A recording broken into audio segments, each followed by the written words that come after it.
My greedy stepfather is demanding that I give him my late father's house because my mother told him he could. I, 31 years old, have a stepfather whom my mother married a year after my father passed away. I felt uncomfortable seeing my mother fall in love with another man so quickly. I never thought anything of it until my mother and I found out that my father didn't leave my mom anything in his will. Instead, all of his assets and his beach home were under my name. My father left me a letter and I ended up reading it, finding out things I wish I never knew. My father, who was sick at that time, found out that my mother was having an affair with another man. He told me that he had suspected it for a long time, ever since they found out that he had cancer. Since then, my mother became distant.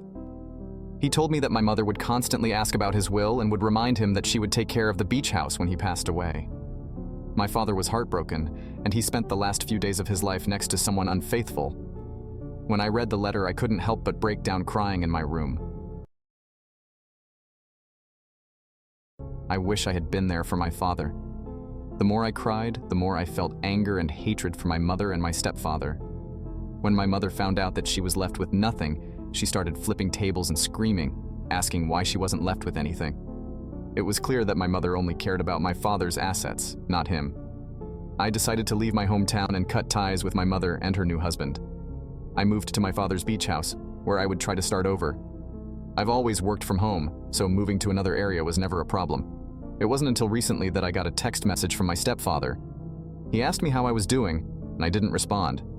He texted again, and he was more straightforward. He told me that I needed to move out of the beach house because he and my mother would be moving in. But if I wanted to stay, I could pay them rent for my room. I looked at the text completely speechless, not knowing if he was bluffing or serious. I told him that the house was under my name and that I would call the cops if they ever set foot inside my home. He never responded afterwards. I thought that was the end of it, until a couple of weeks later when I got a notification on my phone while I was out grocery shopping that there was motion near my driveway. I opened the app and saw both my stepfather and mother stepping out of their vehicle as they continued to unpack their belongings. My heart sank, and I immediately felt anger inside me. I decided to call the cops ahead of time and told them that I had people trespassing on my property. By the time I arrived, the cops were already there. Now you can watch part 2 by pressing share and then more.